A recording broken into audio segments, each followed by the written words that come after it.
Oh my God. If you're here and I'm here, then that means we are all here for the finale of season 5 of Everything's Relative. Except to be clear, this episode is actually not the finale, but it's my last episode with a guest. It's my last episode with this format for this season of 2023. It's that kind of finale. It's my finale guest. The other day, I hope it's okay with Dawn that I'm telling this story, but Dawn Anderson called me, the host of another great podcast, Missing Pieces, This MPE Life. Go look it up, go listen. And he sent a message and he said, like, how do you know your episode lineup so specifically? Like, how are you so organized? And what I thought to myself was, I'm really glad it seems like I'm organized because I don't feel organized. But that's not what I said. What I said is what I'm going to say to you right now. Thanks to our sponsor, Magic Mind, I'm finding myself a little more calm and focused each day, which gives me the space to be more organized. I'm trying to drink less coffee, and with Magic Mind, I don't get that afternoon crash that haunts me every day around 3 o'clock. It's been really great. 2 ounces each morning with my coffee. Not in my coffee, just like with it. Try it. Go to magicmind.com/Eve and use my discount code RELATIVE20. Do it. We could all be in the Magic Mind Club, as well as the DNA Discovery Club. I clearly love clubs. magicmind.com/Eve, discount with RELATIVE20. So Dawn Anderson, that's my answer. This podcast has been an answer to so many things for me since my own discovery. If you're new here today, welcome. I am talking about DNA discoveries that turn people's entire lives, identities, relationships, perspectives of the world upside down. A lot of people find out because they're doing direct-to-consumer DNA tests, and a lot of people find out other ways. How did I find out? Well, it was a phone call. If you come back next week for the finale, you can hear all about it, more about it than I have ever really talked about here. That's what I'm doing this season for the actual finale. So what kind of phone call, you ask? Well, come back next week. My last but not least guest of this season 5 in 2023 is my friend Peggie Arvidson. I feel like she was a good one to end on because she's an adoptee, and I had a lot of adoptees this season. Like I've said before a few times, like each season seems to accidentally have a theme of its own. Last season, I had the most donor-conceived stories, and that just kind of became a theme. This time, it's adoptees. So Peggie fits right in with that. She says a lot of things that are just interesting about adoptees and human behavior. And she also has an awesome podcast that people are loving called Adoptees at Work. So I thought that you could go listen to that and even contact her to be on her show during my hiatus, right? This is perfect. Okay, so let's just get to it. I'll meet you on the other side to wrap it up. Can I say your last name? Sure. Okay. Can you? It's Arvidson. Arvidson. I was only asking because I was like, wait, I already did say it on a podcast before, your last name. So I'm hoping, and I wanted to talk about your podcast. And I was in a panic. Like, is your last name on your podcast? Yeah. Well, as a lot of adoptees, not all of us, but I seriously had my name all over social media as soon as it started, like the internet. I was like, good, they must be looking for me. Who wouldn't be looking for me? Oh, yeah. I'm going to put my picture out there. I'm going to put my name out there. I'm certain by now they have started looking for me. Turns out, no. I never thought of it. I never thought of that. Oh, I was like, I'm looking for you. You must be looking for me. And maybe they told you my name. I just thought I'm going to make it easy for them to find me. Do you find that common among adoptees with social media? Some adoptees do, some, I have friends that are adopted that are like, nope, don't care, not interested, not a piece of the puzzle whatsoever. I'm me, And then I have others that say, well, if they wanted to find me, they would start. And I thought, well, I'll just make it easy. I'm going to drop breadcrumbs all along the way of my life. I'm going to prove to them. I mean, that's the other thing we do is like, I'm going to prove to them, like, I'm going to be famous. Like, I was like, I'm going to be famous so that they're going to come find me. I'm not famous yet. So my name is there everywhere, but I don't know why I would have thought they would have known my name because obviously your records are sealed. But I thought, how could somebody have me and then not want to find me? I agree with you that it makes the most sense to put your name out there regardless of their access to it. Yeah. Like, why make it any harder? That's, I'm not a mystery, even though I wanted to be a spy when I was growing up. Oh, did you? Did you really? How long into life did you want to be a spy? Well, maybe I am right now. That's true. Just can't tell me if you are. Yeah, I can't tell you. I wonder if spies ever say that. Real spies or real CIA agents are like, is part of their cover. They innocently and authentically say, oh, I wanted to be in the CIA. I'd imagine there's some that are good at that. Like I lived in DC long enough to like know people that would like I kind of knew there were things that they did but more often than not, those people tend to be really good at changing the subject to going back about you like so quickly. They're so nice. Yeah, but I could see that. So interested in you. Yeah, like tell me more. That's a really interesting question you just asked me. And it reminds me of a time. Now, you said you used to ride horses, and then you're, yeah, I want to be a spy in third grade. That's what I wrote in my third grade essay. And Mrs. Swillinger, may she rest in peace. I spent a long time because my father would make me get out the encyclopedia to write all these things, look it up. And if I was going to write a paper, it was going to be done right. Education was important to him? Highly.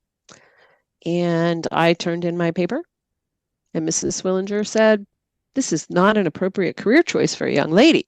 What? I know. I went to Catholic school, but I don't really know if that had anything to do with it. I wrote some other story about, I don't even remember what the second choice was, but that was also inappropriate. Nursing or teaching? Well, and then I finally said to her, well, what can I do? Like, I'm in third grade and I'm kind of timid. Like I'm a chatterbox, but I want to get straight A's. I want to make everybody happy. I want to be a good kid. And I finally said, well, what can I be? And she said, you could be a social worker, a nurse, or a teacher. And I thought, well, crap, I don't know what a social worker is. So I guess I'll look that one up and that's what I'll write. Because I knew my mother was a nurse. I didn't want to be a nurse. And I really didn't want to be a teacher. Not if Miss Swillinger was your model. No. Oh, man. That makes me so sad. Yeah. And I'm not going to vilify her, the teacher, but I understand about times and generations and limited thinking. But I had someone in fourth grade, I had a teacher tell me I couldn't do something because I was a girl. And it was like, it was just the one time. It was the most blatant experience of sexism I think I've ever experienced to this day. And I'll never forget it. I'll never forget the punch in my stomach. Yeah. I feel like she was from Virginia. She was Mrs. No, it wasn't Mrs. Davis. It was the teacher after her. Miss Davis quit. But anyway.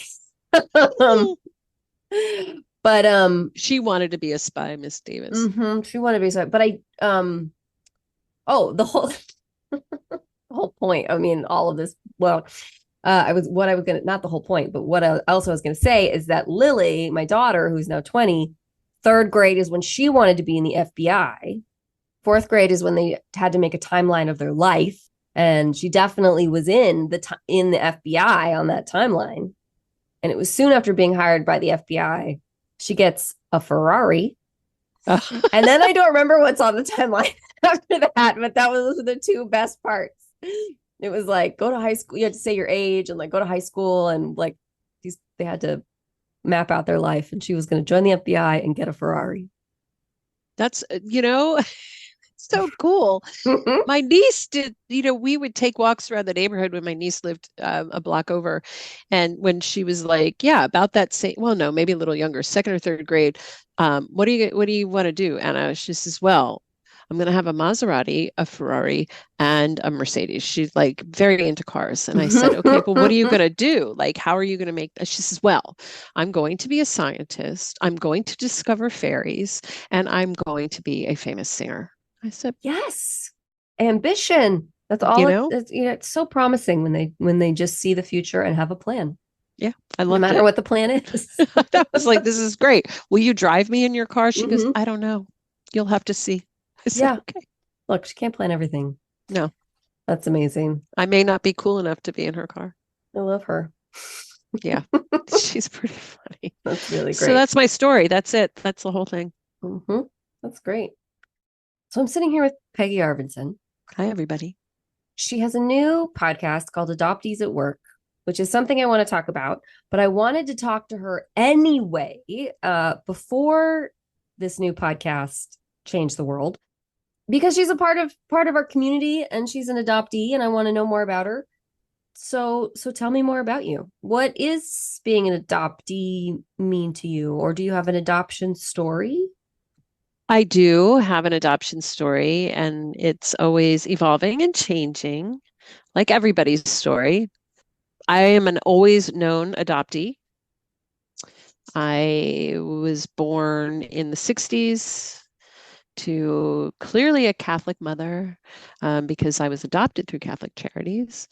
A story that I recently heard from my mom, my adoptive mom that raised me, was that when they were trying to have children, they'd been married for about 5 years, and they couldn't, and they decided they wanted to adopt. They were originally going to go through another religious organization. She never named that organization. I always felt like it may have been the Lutheran one because they're pretty popular, those Lutherans and their babies. And they went there, my mother said, and they said, why don't you go to your own, like your own Oh, religion?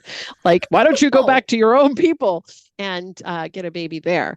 And so then they did. And I mean, she only told, it may have even just been like the last couple of months that she told me that. And it struck me again, like how random it is that we end up where we end up. hmm, You right. know, there's all these, wonderful stories. You were planned to be with them and God wanted you with them and all of these things. Um, and as a person, I tend to think that everything kind of does happen for a reason, but it is kind of random. Like, I don't know what Right. happened to that Lutheran baby. They could have been Peggie Arvidson, Right. but they're not. So that is, in hindsight, I'm really glad she did tell me that, you know, when I was searching for myself. But I always knew I was adopted. I knew that was different. My brother was adopted too. And he and I look alike. We have different birth families, but we look enough alike that it kind of worked together. And as often happens, then they had their own child together, my mom and my dad, who looks nothing like us. So people used to stop us Hmm. and say, well, what's with these? Like, especially in the summer, my brother and I get very dark, we tan, we have dark hair, dark eyes. My sister is blonde and freckled and adorable, uh, but does not look like us. And they would stop. Where do you get these two little brown beans and this one? And my sister, the cute little blonde baby, would say, oh, we're adopted. And my brother and I would go, no, you're not adopted. You are not in our club. Yeah. Then she would cry. But bless her heart for trying to be. I know she really, so we all knew, like, it wasn't like some secret. I grew up with adoptees all around the neighborhood. But even then, I can also remember, writing, like, my husband jokes with me, like, I sit down every night still, and he's like, oh, there she is, dear diary, But Hmm. I was journaling before anybody talked about journaling. Like, I would take paper. My dad worked for an envelope manufacturer. When they had bad runs of paper, we always had paper on top of the refrigerator. I would take the paper, cut it in half, and staple the sides together and make those into my journals. Oh. just to write my stories. And I used to be small enough that I could go into my closet and climb up on the shelf in my closet, and I would sit in my closet and I would just write these stories. Now, I was also very social, but I also just had a lot of feelings and I didn't know what to do with the feelings. I always erupted. I'm sorry to interrupt. No. Were the stories you were writing fiction, imaginary Mm-hmm. stories? Okay. Mm-hmm. Yeah, fiction at that, like, second, third grade. Mm-hmm. And then probably around fourth grade, it was about, boys I had a crush on or what girls were being mean. I never could get into the clique because I went to Catholic school and until eighth grade. And, so we had the same kids and there was maybe 20 kids in the class and there's always the clique. And I was just always on the periphery, like trying to get in and like practically begging these kids to let me be their friend. And sometimes I clearly met their needs and I would be in the clique and I'd be so happy. And then I'd be out again.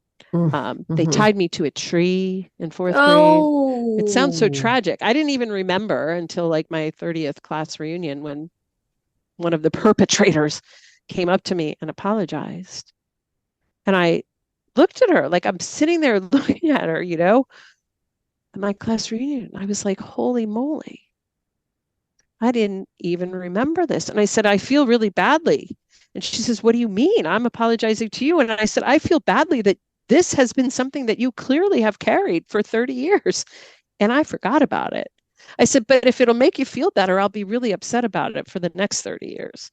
And I said, you don't need to be forgiven, but you need to forgive yourself. But, like, that was nice of you. That was so nice of you. I'm like, I'm like kind of mad by proxy at her and yeah, very glad she came and apologized. her life didn't turn out all that great either. In general, I think we all know as adults that sometimes the mean things are done by kids that are having a mean time. Mm-hmm. Yeah. Oh, that's a sweet way to put it. Mm-hmm. So, being adopted was just part of who I was. Like, I don't know how to not be adopted. Mm-hmm. Like, I don't know how to not have brown eyes unless I wear those blue contact lenses. Right. Right. It's so, my story is so ingrained in who I am. I always wanted to know, who do I look like? I think that's a very common thing. And I feel like a lot of times adoptees say that and we don't even understand the depth of why we say it. Sure. Did you and your brother talk about it? Not really. My brother, I always joke that my brother was like Ferris Bueller and I was like Ferris Bueller's really pain in the neck older sister. You can't do that. You're going to be in trouble. Because my brother, even now, we are very, very close. He is like my person, but he also drives me nuts. And I think he'd say the same thing. But he was always super popular. He was an athlete. He's extremely good looking. Women love him. Men love him. Like he's just that guy. Mm-hmm. We all know them. Yeah, he is that guy. And he's got a heart of gold, although sometimes he's like, I think to myself, how do you survive in the world? But I love him. So we didn't really talk about it growing up. We talk about it more as adults. Um, and interestingly enough, as I was saying, I always wanted to be found and I was always searching. So, I'd watch like Dr. Phil, where they would do these reunion shows and then they would post like, if you want to get on this list, write in. And I would put my hard-earned $20 from babysitting money, in the envelope and mail it off to be on the list. Because this was before the internet or anything to search. And they tell you in those shows, I'd pay attention and take notes like, how do you do this? And they'd say, make sure you give every piece of information you can, every name anything else related to your family that you're in now.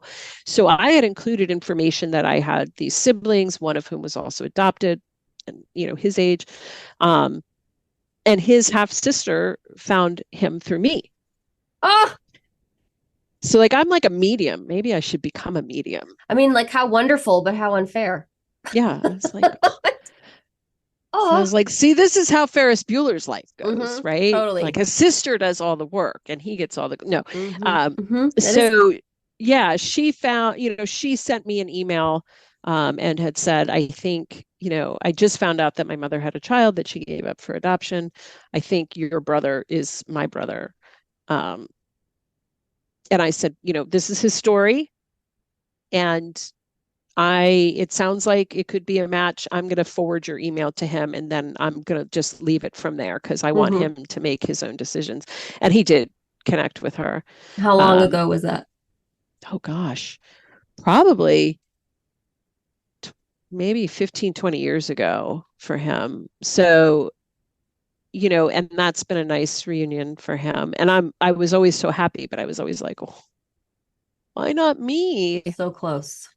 Was so close. Why doesn't anybody? Well, I could, it would get frustrating. Like, why is nobody looking for me? That was like my sad sack story. So I kept thinking, I'll keep doing things that will be good and will be positive. And if I'm a good person, then somebody would want to find me. And then nobody looked for me because they didn't know. I've always said, I think our siblings that find out that we existed have a lot to say. I'd love to hear what they have to say because my siblings on the maternal side have always said they wish they had known. Like, they're sad too, just like me. Like if we had known, we could have had more time together. Right. I think adoptee stories are similar and they're different. I grew up with a great family. I can absolutely articulate that I had an all-American middle-class family, the things that you wanted, never got the pony, but I did go to horseback riding camp, so that's pretty close. And I didn't want for anything. We were very, very loved. And I think a lot of times adoptive parents believe that love is enough. And love is beautiful. Like I would much rather have lived in a family where I was loved. There was never any differentiation between us and my sister. That's nice. Yeah. I don't hear that a lot here. Yeah, like not a single thing.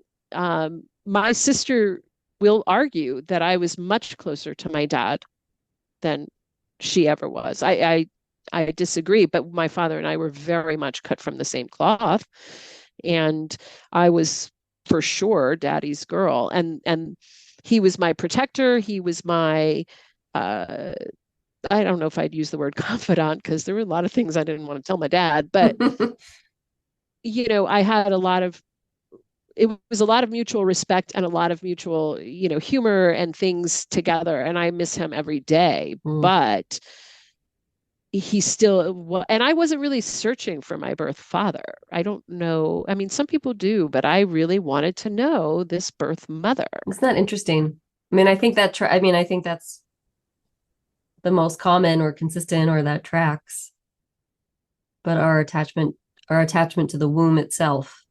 And I didn't know any of that back then. I just knew, and I would have these inklings that sometimes I would just wake up and be like, I think that she's thinking of me, and I wouldn't really know, I wouldn't call it like, I have another half sister who was adopted 2 years after me.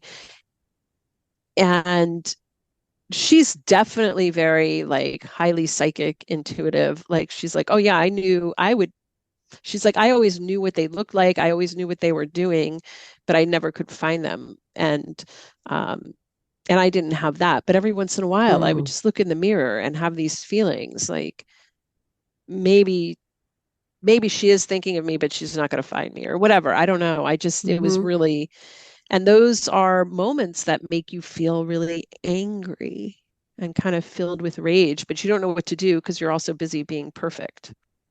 Ooh, wow. So you can't be rageful and perfect at the same time unless you're perfectly rageful. And I don't think I realized that, but I have a friend that I grew up with who is adopted, and we talk all the time. We talked about being adopted, not all the time, because our third friend wasn't adopted, but she's probably an expert on adoption at this point in her life. Because we still talk, 56 years later. And my one friend was like, you were really angry as a kid. Do you remember you you used to organize boxing matches in the garage? And I was like, I do remember that. Oh, did that seem angry? I don't know. It just seemed like boxing was a good sport. Mm-hmm. You could punch things or people, and Right. And it was all under the auspices of a sporting event. Mm-hmm. Now I can't even stand to hear a commercial for a boxing match. The brutality of it. But right. I have broken a piano and left dents in every locker I ever had. So yeah, there was a little rage, a little anger. It was in there. Mm-hmm. It was in there. Yeah. So you mentioned siblings, half siblings, maternal half siblings. So when did that change? When was there a connection made? 6 years ago, whatever that is. Not long. That's not long ago.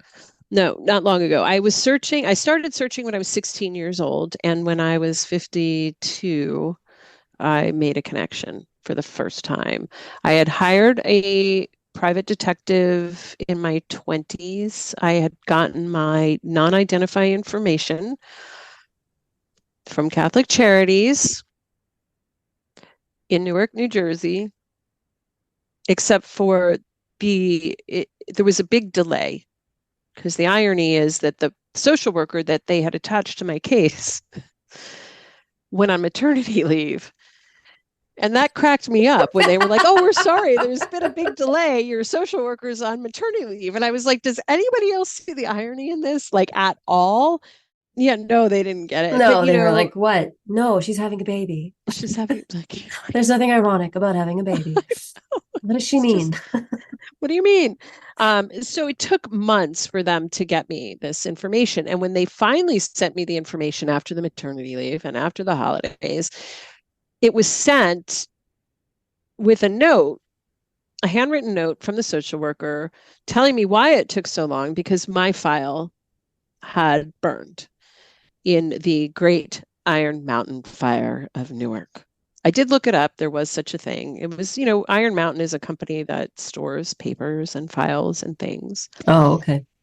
And there was a fire in Newark, New Jersey in the 80s.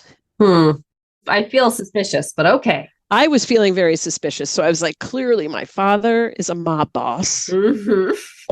And my mother was a starlet. Yeah. What didn't they want you to know? They don't want me to know I'm somebody's love child. Well, clearly. But also all of the information that she had culled together came from files of sisters of my birth mother who had also rescinded children or had relinquished children. I can't remember the word relinquish. I think there's some psychological thing there, because I'm like, rescinded, returned. Yeah, rescinded. Rescinded. I don't know. Like that's not the word, but it works in a sort of sad, twisted way. Right. And I don't want this. Never mind. I would like to rescind my motherhood or something. That's the word that always comes to me. And I know, I have a friend who's a kinesiologist that likes to tell me some of the miswords that I use and what she believes it means. And she's probably right about all of them. Oh, interesting. But relinquished me. But my birth mother's two sisters, younger sisters, had done the same. And so they pulled the information, and yet they still had the name of the first name of my birth father. I'm kind of impressed. I'm kind of impressed with their resourcefulness. Yeah, I am. They're critical thinking. Critical thinking. So they gave me the names of every sibling that my birth mother had. There were, I think, 8 of them. And that was it. So I carry this file around with me from place to place, move. Wait, I'm sorry. Can we go back to 8? Yeah, I think there were 8. Let me count. 8 siblings. She was the oldest of 8. The oldest of 8. She had 8 siblings. 7 siblings, right? Right. 7 siblings. You did not have 8 siblings. She was not relinquishing 8 children. This is No, about her siblings. her siblings. Oh, okay. She relinquished 2 Aha. or rescinded 2. Rescinded. She rescinded twice. Twice she rescinded the opportunity. The second child was relinquished not through Catholic Charities of hers. So that was not in any information that I had. I did not know there was another one of me. But so yes, they were, there were no HIPAA violations or whatever there. Sure. Here's your family history. So they gave me all these names, how old these people were, where she had reported that she had worked. Again, was my file burned or was it not burned? Because why would her sisters say where she worked? But whatever. Why would her sisters have my birth father's name in their file? I don't know. This is a mystery. I often say, if you want to solve a mystery or find a person, just call an adoptee and we can answer that question in about 25 minutes. Right. Our research skills are great. Right. So I have this file and I'm traveling, my life with this file, and I would open it up and then I would hire an investigator, but I didn't have that much money, so I couldn't pay for the full kit and caboodle, only the kit, and would get so far and then stop. And my friends, I had a friend who probably in the 90s was working in like biopharma, something genetic research. And she said, there are these new tests, these DNA tests. And I think at that time it was just family tree DNA, FT and you paid for it. And I was like, I don't have money for that. She said, I'll get you one. So she got me this kit and I spit in the tube and whatever. And I had not no matches, no nothing. And she says, well, it's still new. And you can only check your maternal line, right? So okay. Several years later, I did 23andMe. And again, no close matches. But I found a lot of people that came out of the woodwork to me, insisting that they knew there were these dirty little secrets in their family and I must be related. But I was like, I don't know anything about science, but I do know that a 5th cousin is not like, I'm not your long lost niece. Like, I just know that.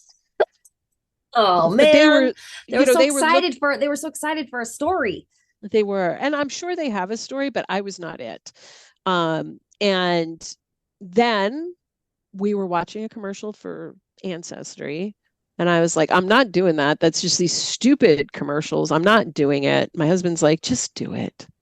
It's like, no, nobody's looking for me. Nobody wants me. I don't care. But I did it.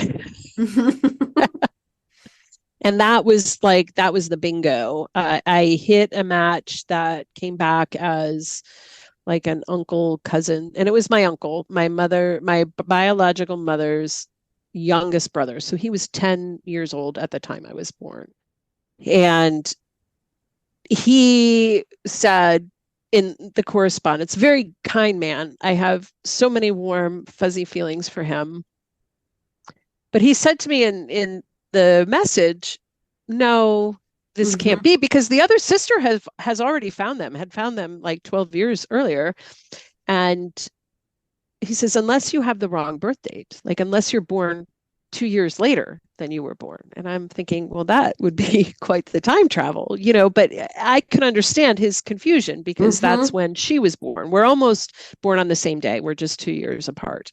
That would be strange for him. Yeah. I mean, I could just see him feeling just confused about entire beings that he couldn't fathom existed.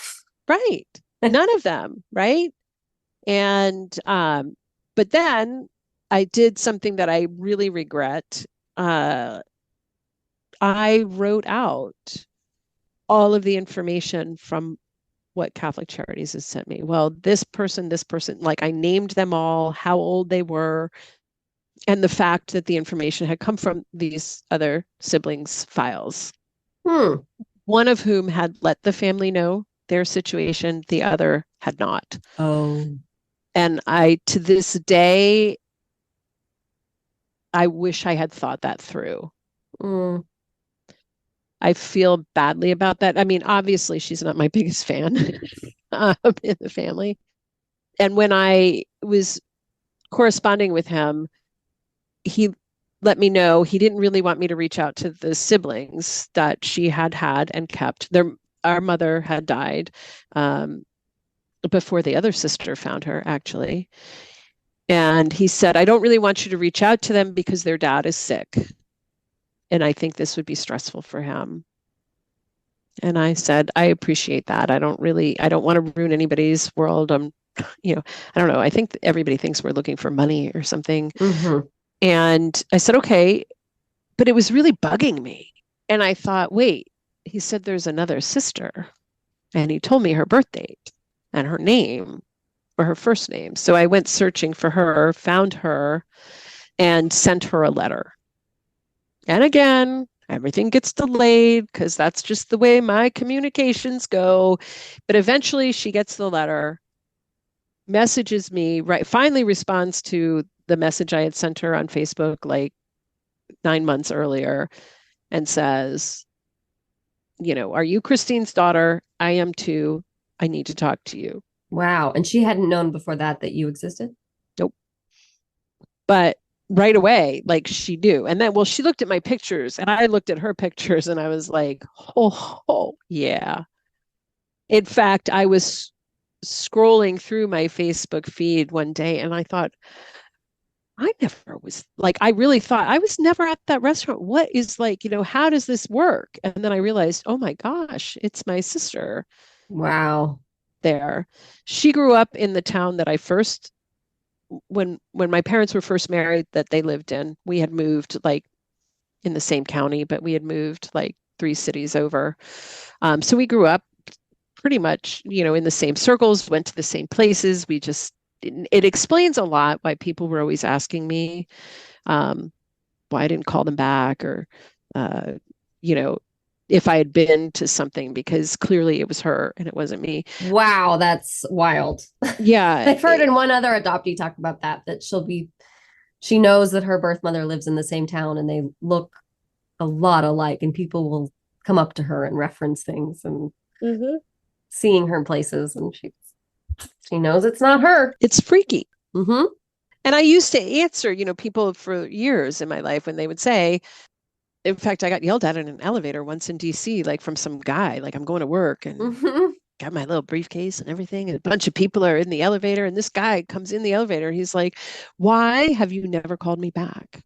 Oh, this is before cell phone days and whatever. And I'm like, dude, I don't know who you are. And he was like, don't even pretend. He was very angry. Oh, that poor guy. Yeah. At that same time. How could he know? How could he know? And I said, well, I'm adopted.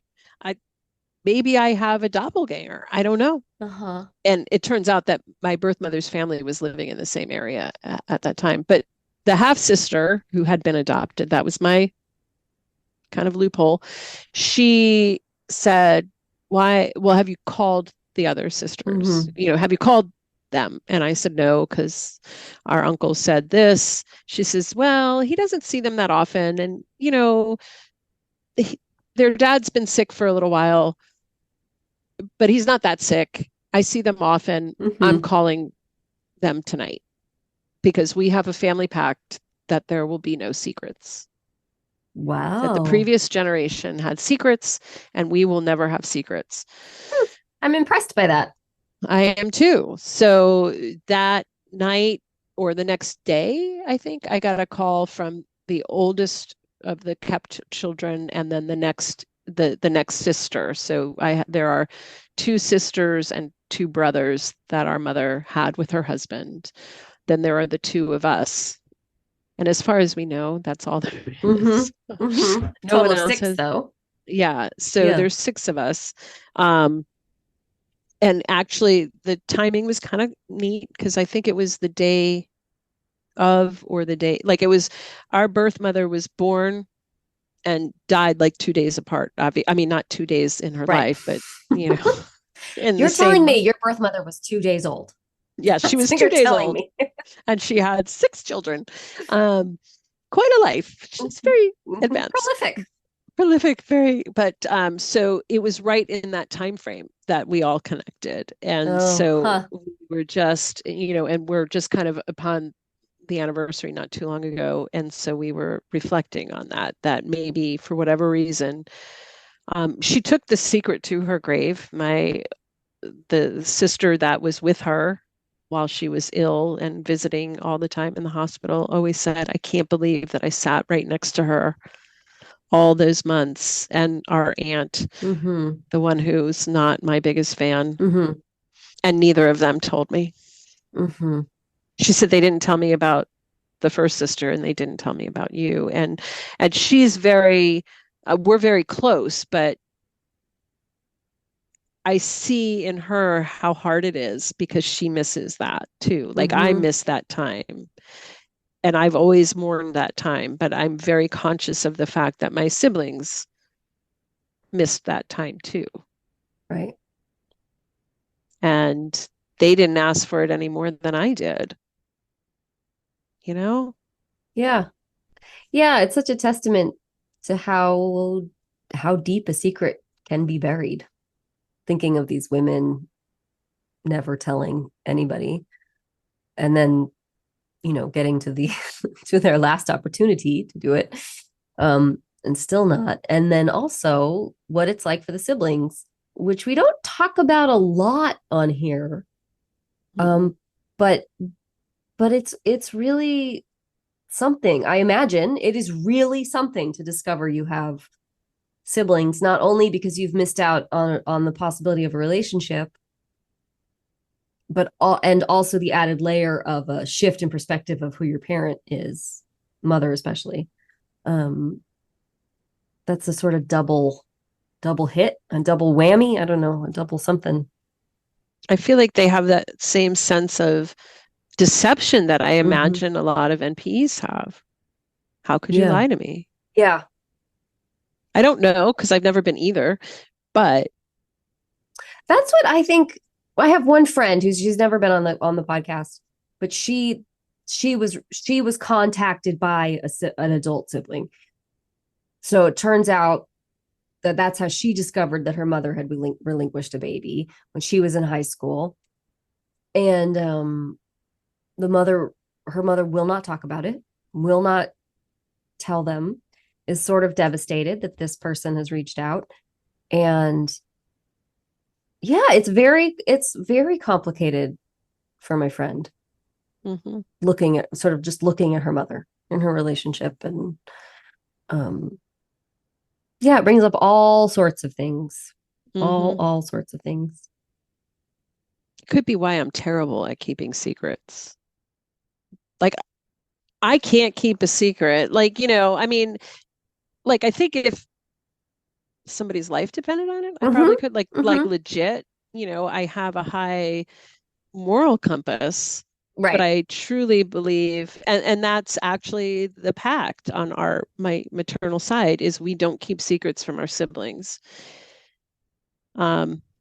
Because the generation before kept so many. And I mean, I don't talk to my siblings all the time, but if one of us finds out something, whether it's good, bad, or indifferent, that we feel the others need to know, we automatically, we have a group text. And so we're very close on that side. And then I found my birth father that same year. Oh, wow. Because he has a first cousin who is quite the genealogist. Oh, every family's got one, I guess. Yeah, it like goes back to the 1700s. And her last name is Scandinavian. She's, her married name was Scandinavian. And I had learned, let's not put all those cards on the table and out anybody. And I had a first name, right? I didn't know if it was correct. But so far, everything else in my non-identifying information was correct. So I had this first name of a man that she put in my record. And so I knew what that was. And because I had grown up being told I was Irish and Polish, which in fact, my birth mother is half Irish, half Polish. Her father was Polish. Okay. Her father was Polish, her mother was Irish, but I was fairly certain, those of you listening, I don't look particularly Irish and Polish. I look very Mediterranean. And Yeah, I was just thinking about how you described in the beginning in the sun, how in the like, summers how dark you would get. And I was yeah, like, that's not tracking. yeah. And people would be like, where, and I was like, I don't know. I come from a long line of field workers, clearly. I mean, and I'm cool with that. Um, but I knew, I talk with my hands, I do all these things. So when I got the DNA and I looked at the breakdown and it was, and we all know now it's not an exact match and what have you, but more than half of my DNA was Italian. A little bit of Greek in there, like from centuries ago. But I was like, haha. So now that made it very easy for me. My half sister, it's not so easy for her because she's just a big mix of all the same things. But I knew I'm looking for someone who's Italian and who's like 100% Italian, Right. because if I have this much, and again, not a scientist, not great with math, but I could pretty much say, I want to find somebody Italian. And this woman had this tree and there were all these Italian last names in there. And, you can blank out, make it private, the names of people that are living, which she had done. But when I reached out to her, I knew I could appeal to her genealogy-ness, and I'm building a tree and I'm very curious. I think I'm looking for someone. It might be a brother. And I kind of gave her the first name, and I had looked far enough back in her tree that I picked like 2 or 3 last names. And I said, so it might be this, it might be this, it might be this, probably born in this time frame. And she said, oh, well, I haven't really finished the Scandinavian side of my tree. Clearly, she glanced at my note, because my last name is Arvidson. And because that was my husband's side, and I'm still working on that. But if if you want to give me a little more detail or what have you, maybe I didn't tell her the whole 9 yards the first time. At the end of the day, she identified the last name and the name. So I researched him and called him, and he did not answer he didn't return the call the first time. And then I had done some research and I found out that he had been a lawyer in New York, was not actually a mafia lawyer though. That you know of. That I know of. And I thought, well, when I called again, I kind of couched it in, I'm doing some research about this project and I've noticed, that you've helped some students in these things. Would you call me back? And he called me back and I said, surprise, it's a girl, Oh my gosh. No, I didn't really say it like that. I was much more sensitive around that. And we've been in reunion since 2019, 2020, no, before that, 2016, I guess, 2017, we met. Okay. Yeah. And that's lovely. I mean, his wife is just, it's really an unbelievable woman. It was like, before we met, the more the merrier. She's like the oldest of, I think, 12. So I think in her mind, they only have 2 children. So, like, come on down.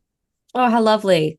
Yeah, it's really That doesn't been always lovely. happen. I don't know if any listeners know that, but that doesn't always happen with especially with wives. I hate to say it, but very often wives do not appreciate adult children coming in, especially female adult children can feel I don't know what it is exactly that the wives are feeling, but they don't appreciate it. So I'm glad that you're having a welcoming experience. That's lovely. That's so great. And so now that you know some more, I guess you would have known them with some of the non-identifying information anyway, but how old was your mother when she relinquished baby Peggie? She was 20. Okay. and he was 21. He had just finished his first year of law school. They met, they had gone to, there was a boys' Catholic high school and girls' Catholic high school, and they went to those schools at the same time. They, from the story that he tells me, they kind of ran in similar circles, but they weren't like best friends or anything. And after high school, I think she was working. I don't know if she had gone to college or whatever the case was, but she was working in like kind of the local pub. And he was finished with his first year of law school and came back. So I guess this is past high school for sure. Came back with friends and, sat at the bar. Say no more. Kind of, Say no more. Just the 60s, man. Yeah. And there you go. We say that so often. Like, it also could have been the 80s. It also could have been the 50s. I know. It's just at so any funny era, to me. At any era. Yeah. Yep. Yeah. Makes sense. That all makes sense to me. Okay. Interesting. Thank you for sharing that story. Yeah, it was a long way around, but no, it wasn't long. It was perfect. So tell me now about Adoptees at Work, which is your podcast. Mm-hmm. So tell me a little bit about that. As a career, I've been a recruiter for many years, and I love hearing what people do for work, why they picked that work, and what they want to do or what they would rather do. And I've wanted to have a podcast for a long time. I actually had a blog talk radio show many years ago, and I loved that format because I love talking. And I actually like asking people questions about what makes them tick. And I thought, after going to the Hareth Hope and Healing retreat in New Jersey this past year, I thought I really want to do something in this community. And as a recruiter, the one shortcoming is you don't get to really understand what's underneath the surface. It's you don't have time to say, but why do you want to do that? Mm-hmm. And you really don't have the freedom to say, I don't really think you're going to like this job, right? Because I have a job to put you in the job. You have a task at hand, and there's a basic frame or protocol for how that task is achieved. And it doesn't include a lot of personal conversation. Right. And I want to put them at ease and things like that. But I don't have the time to say the reason you're not going to get the job is. So I've been doing that from a coaching perspective for a while. And I thought, wait, adoptees, we come in with these wild and crazy stories and these deep emotional knee-jerk reactions. We don't know how to do anything else. And that affects how we work. So I started the podcast to talk to people who are adopted, and get their perspective. At least it was my perspective that being adopted affected me at work, but I don't know. So I want to ask people that question. Has it affected you? And some people say, nope, or I didn't think so until I started listening to the show. And now I realize. Mm-hmm.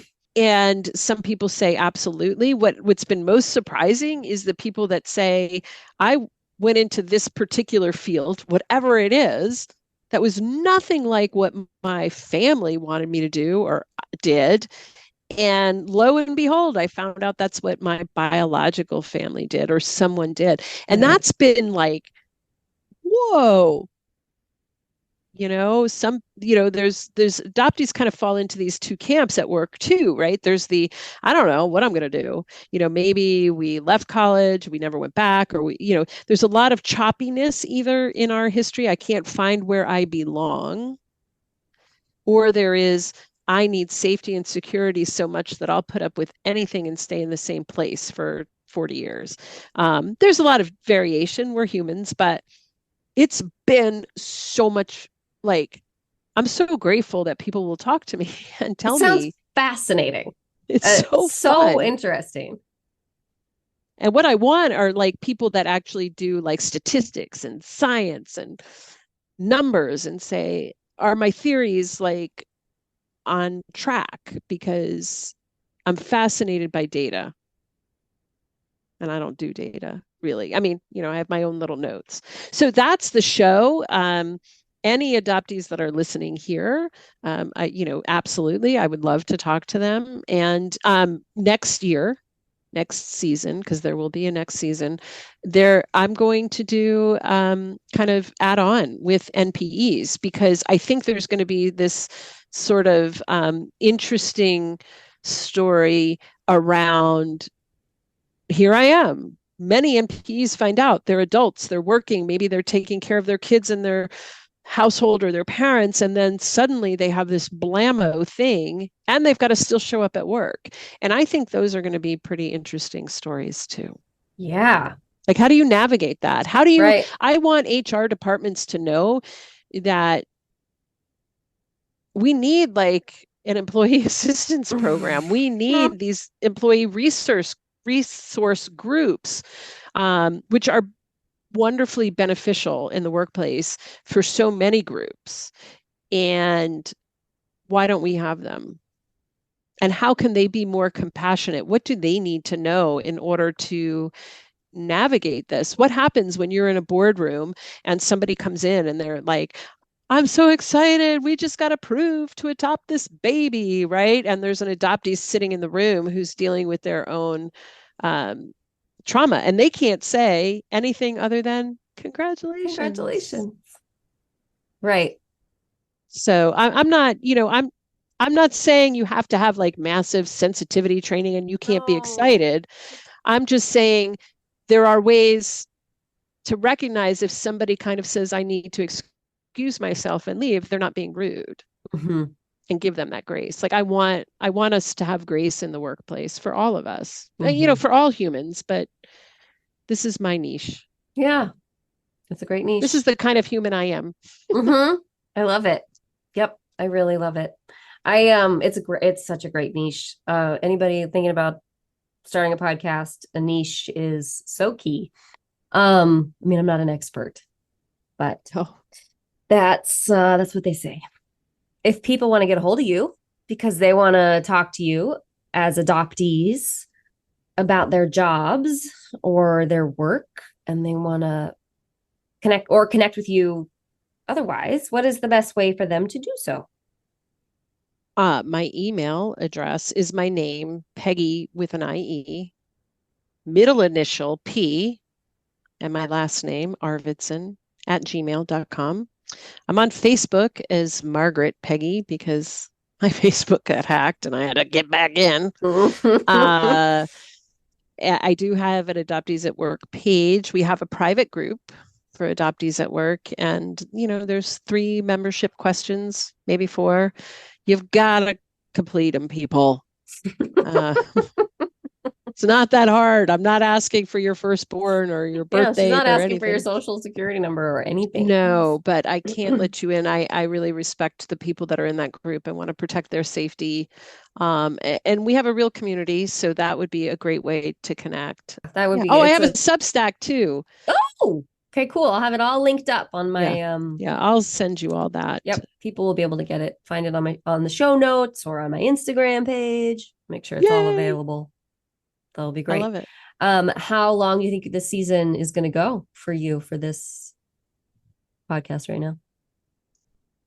I have enough episodes to go through, I think, Christmas. Woo! This year. You are not joking around. That's awesome. They say sometimes be careful what you wish for. So, and then I think I'll take a break, during the holiday season. Maybe then I'll learn how to edit. I don't know. I don't know how to do that. Mm-hmm. Me either. But I will come back probably in the spring, maybe the end of February. February is a big month for us and my family, so we'll maybe do that. Okay, great. Oh, I'm looking forward to it. Me too. Great. You'll be around for a long time. That's awesome. And I have to say I love your show because I have to, because I was very averse to all of the adoptee feel stuff because there's a lot of anger and, we're like humans. We've got all kinds of stuff. And I didn't want to Humans. I didn't want to dive into all the adoptee stuff because it felt like, I don't know. I don't know why, but I was like, oh, this NPE stuff, I could get into that. Like I can understand the feels and it's not me. Right. It's like identity adjacent. It is. Mm-hmm. And I started listening to your podcast and was like, oh, you can do this in a sensitive way and a fun way and recognize people for where they are. And so thank you for doing that. And then I thought, oh, well, if Eve can do it, I can do it. Yeah. I mean, if I can do it, seriously. I did stalk you for a while. So there's that. Well, look, if this is what stalking feels like, I'm into it. So there you have it. If that's what this is, that's great. Well, thank you. That's a really, I appreciate that description. Yeah. That is very nice. Cool. It's the truth. Is there anything I should have asked you that I didn't ask you? No. Okay. So I'll make sure my bases are covered. Your bases are covered. Yeah. Every time you tell the story, it's a little different. Of course. Of course. But that's it. Well, this was just delightful. It was super fun. Yeah. Thanks for doing it. I wish we could just hang out more. I appreciate you. I appreciate you. Yeah. Come to Virginia. We didn't even get into talking about hands. I know I did want to do that, but I'm not going to put you on the spot. But you said something on a recent podcast that I just listened to that I thought, oh, yeah, that's related to her pinkies right there. My intuition. Yeah, your intuition. I think about it all the time. I'm working so hard on it. Intuition and intimacy. Those are the two things. Yeah. Yeah. I'm not ashamed to admit it. Me neither. That's actually my lesson right there, too. All about the pinkies. But, that's a story for another day. Another day. We'll have to get you back on. All right. Okay. All right, friend. This is so wonderful. Thank you so much. Thank you. This is so great. Seriously, about the hand thing. Y'all, I know that podcasts are an audio experience and not a visual experience, even though more and more videos are becoming involved. But I wish that Peggie could do a hand analysis podcast, or maybe she and I could do an episode about it. Maybe that's something we can do. But I met Peggie at a Higher Earth Hope and Healing retreat. And she, I don't know what the term is, did my hands, read my hands, but it's not palm reading. It's different. Let me tell you, folks, it was amazing. It was so fun, but it was also moving. It was insightful. I try to be open to experiences. I really do. But I also have a good dose of skepticism about these things. Please trust me. Peggie was the real deal. So get over there to Adoptees at Work, whether or not she's analyzing anyone's hands. Regardless of hands, she is doing good things. And I am so grateful that she spent time with me for my own podcast. She's busy. She could be doing lots of other things. And you could be doing lots of other things too. And maybe you are at the same time that you're listening to Everything's Relative. But I hope you really know and believe how grateful I am that you're spending time with this podcast and with me. This was my longest season yet with the most episodes. So if you are still here since day one, please know that I consider you a marathon champion. If you've been here since the actual day one of the podcast, which launched in 2019, over 100 episodes ago, I don't even know what to call you. A maniac, maybe. You have been with me through so much.